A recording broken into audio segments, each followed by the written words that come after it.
Hey everybody. Welcome to Scott and Mary's Ping Pong Podcast. Ping Pong Podcast.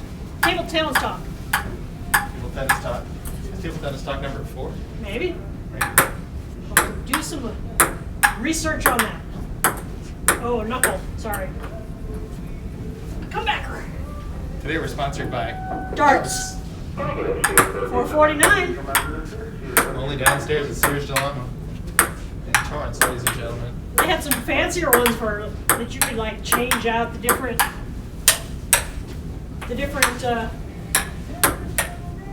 fantail colors and stuff.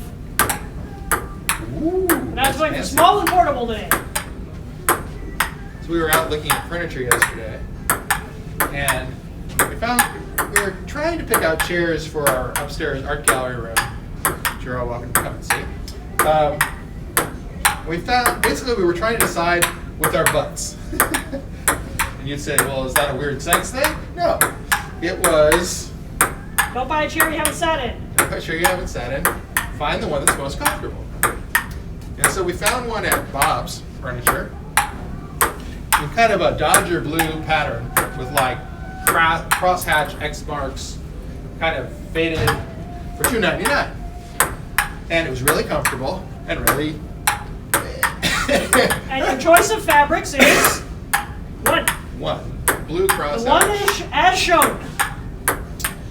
And maybe if I am energetic, I will put a link up so you can see what the chair looked like. I'm but sure you $2.99. can post it in the comments. Woo!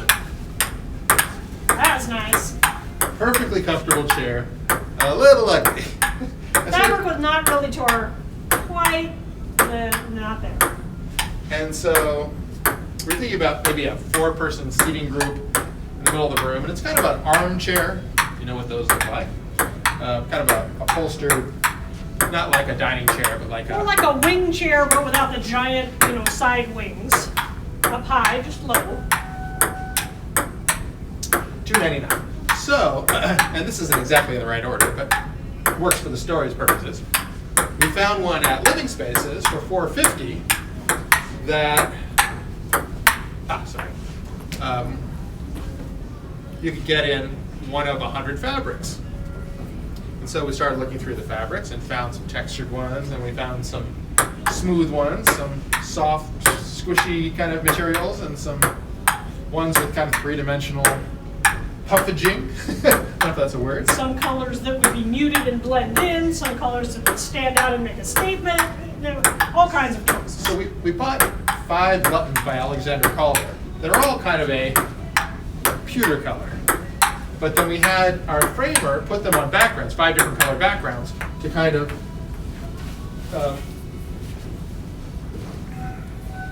make it a little more interesting. Make each one kind of stand out, so it makes you kind of want to go over and look at them and see how different they are from one another, even though they're all almost identical.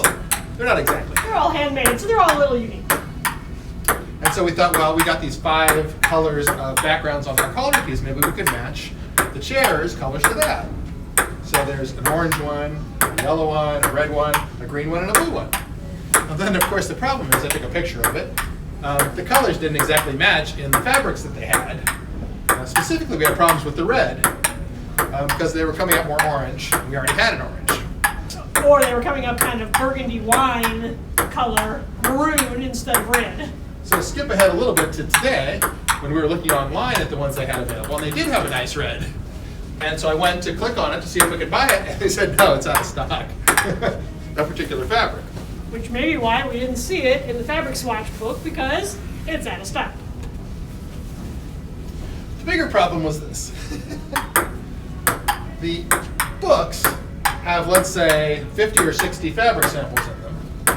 And so we were trying to compare them. Well, how do you do that in a book that's round? So all this D-ring, enormous D-ring. with like little screws to kind of open them up in the middle, so you can take them out, put them back in, or just put them in and never take them out. So we said, well, this is too important. You're talking about chairs that are maybe $500 a piece after tax and shipping and stuff that you're not going to be able to return because you've gotten custom fabrics on them. We're going to have to pull out the fabrics. Obviously we're going to put them back afterwards. And so we pull them out and we find 7 or 8 that we pull out. And we're comparing them and seeing that it's not quite right, but we're still talking about it. And thinking about buying $2,500 worth of chairs. In these 5 different colors to match the 5 collar pieces. Nice. Ooh. I'm not sorry about that. Not sorry. Sorry, not sorry. And of course, we've been being helped by a young woman, probably in her late 30s, which is sort of what all furniture stores seem to employ is women in their 40s to 60s.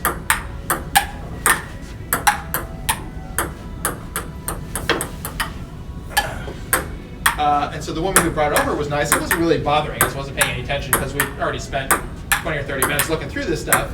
But then one of the other salespeople came over. Might have been the head poobah of the store. No idea. It makes almost no difference for the story. And what did she say to us?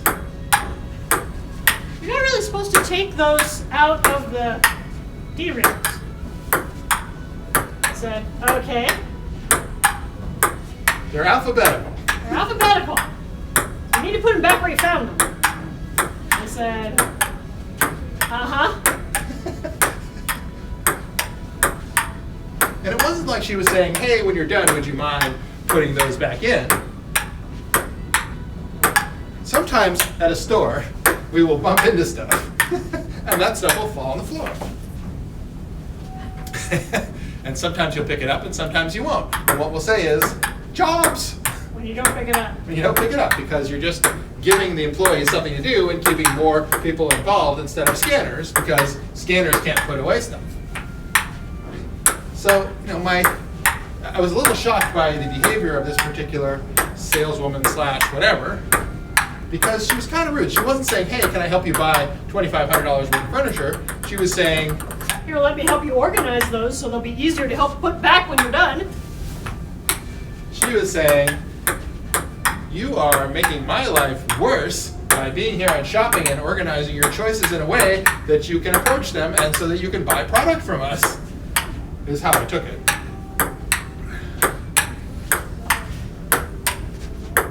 So we didn't buy anything there. Pants. Pants! I hit the pants. The other thing that happened when we were sitting there kind of upset at this woman who was kind of rude was we looked at, we had some pictures of the room and kind of looked at it and I said, what I want here is an amoeba couch. Mary's like, what was your impression? I don't know. My impression of the amoeba couch? When I said, I really don't think an amoeba couch would work here, what did you say? I don't remember. You said something effective, yeah, an amoeba couch would be really cool. We should do that. Of course, they don't really sell amoeba couches. They don't sell amoeba couches. At any of the furniture stores we've visited so far. So what's an amoeba couch? Amoeba couch is sort of a free-form shape that doesn't have a defined rectangular or round. It's usually kind of got some curvy parts or, just free form is a good description. Usually with kind of some interesting colors and shapes, but not like a regular couch. Kind of a platform with some back so that you can lean against something, but mostly kind of a kidney-shaped or, kind of a weird elongated shape. Imagine an artistic lobby of an art gallery or a museum or a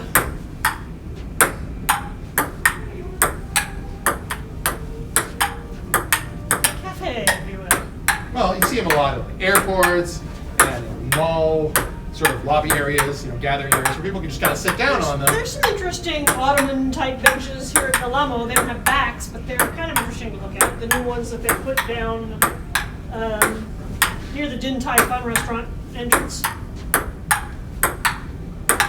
So now we're looking for amoeba couches or something like that, sectionals that have interesting shapes. So, we've seen some online, and it's just hard because a lot of the stuff that you see online, you don't know how comfortable it's going to be to actually sit on, and sometimes it's also hard to judge the seat height. How low is it when you sit down, and is it hard to get up from? Because some couches have really low seats, and so it's a struggle when it's time to get back up again. Just I don't think the direction we want to head. To have people struggling to get up. So we were doing the whole butt testing thing by sitting on them to see which is more comfortable. And what we kind of realized with the amoeba couch idea is what? Well, the amoeba couch is more a style choice based on looks and or fabrics versus a style choice of, hey, this needs to be really comfortable, like let's put in a recliner so we can kick our feet back and watch a long movie. It's like, no, that's not really what we're looking for. So if we're not looking for furniture we need to sit and relax and slouch in, you may not need to worry quite as much about the sitting test. It's for people who come up to the gallery room to hang out and sit on, but not for them to live on. And take naps and spend hours resting and...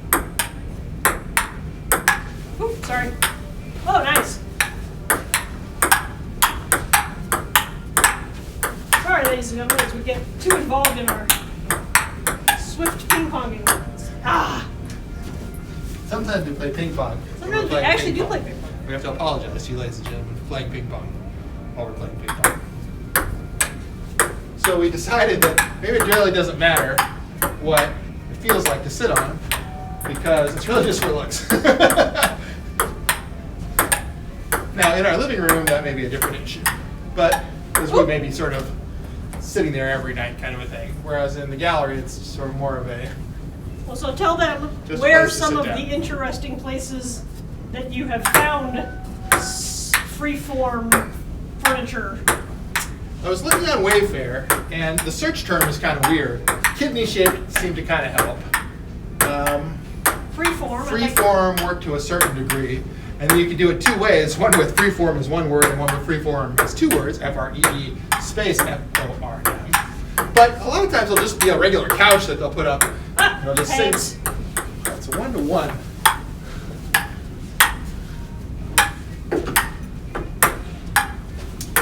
And so then I was looking at commercial furniture, because they seem to have those benchy things. Like the lobbies. Yeah, the lobbies of buildings and such. And then I found one that was school furniture that has all sorts of interesting colors and shapes and sizes, where you can sort of put them all together in little lobbies that all kind of, they don't stack, but they kind of sit next to each other. Well, you but do they- different colors and shapes and They have sizes. weird not just nesting patterns so that it makes a star or a pen or a flower. flower Pinwheel. or a parallelogram or a. Right, so we're thinking about that kind of thing. I sent over Octagon. a request to a school furniture company to ask them. One of the other issues is that our door is only 29 inches wide, and so you can only get in so much into this particular room. In our living room, you can get basically anything. That was an excellent shot, if I do say so. That was excellent effort on your part to try to reach that, as it stretched beyond the limits of Oh your, my God, ladies and gentlemen, I married an athlete. A ping pong a elite. ping pong athlete, I guess. Who knew?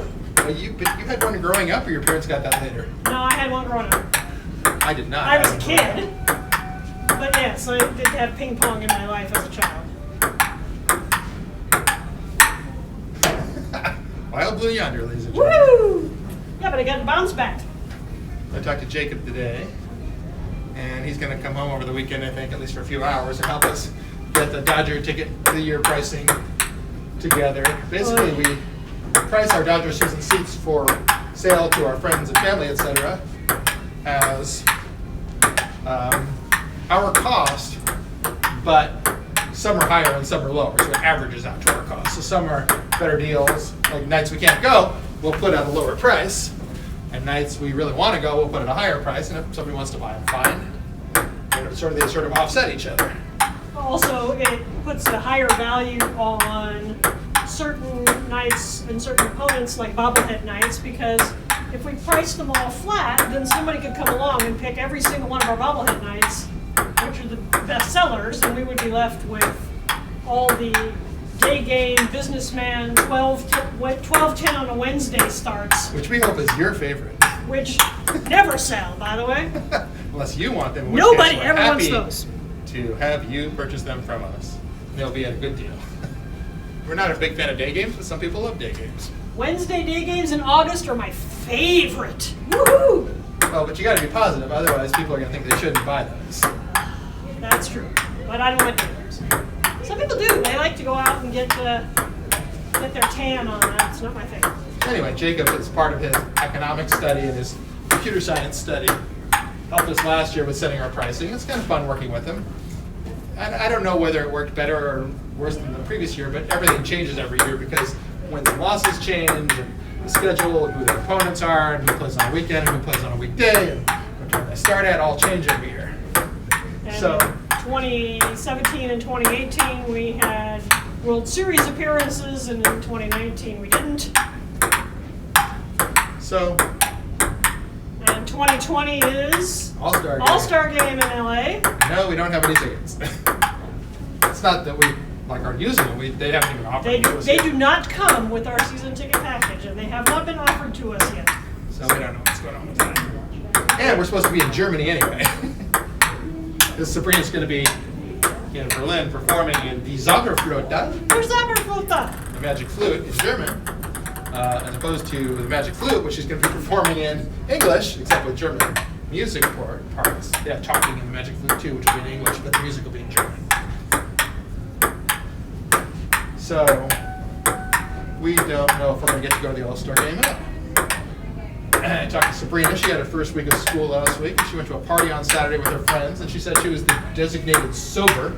And she said somebody spiked a Sprite, and she knew after 2 sips that it had been spiked. And then she went to water, and then the host of the party took her into the kitchen, and they found some papaya juice in the back of the fridge. But she was going out, so it's nice that she's having a good time. We sort of reorganized her school schedule to make her have a better time of it, and not rush through it. And so she's still dealing with sort of clearing the steroids out of her system. Her voice teacher wants her to be real careful with that. But she likes her classes so far, and she's starting piano at some point, I assume, this week. But she had a problem that both her piano class and her vocal coaching were scheduled at the same time. So I assume she had to change that. And she doesn't have Hermione's time turner. Right. But she said it's easier for the vocal coach to change times than it is for the piano teacher to change times. She's doing private piano because she was getting tendonitis in her hands from the regular class. Ah, Hi. So she's got private piano. And she's been practicing since she came home for winter break. And with wearing KT tape, she's also got a brace for wrists, and it seems to be helping. So hopefully she'll be able to get through her piano requirement with the least amount of pain possible. And getting to learn that skill as part of a musician/opera singer. Being able to play piano also helps a lot with being able to compose music. So I think that it's a good skill to learn for music students. But she's also been writing a lot on her own, so it'll be interesting to see if she uses that to write songs, or if she uses that to write, or... that was no one could have ever predicted that. It would bounced off the power strip in the wall.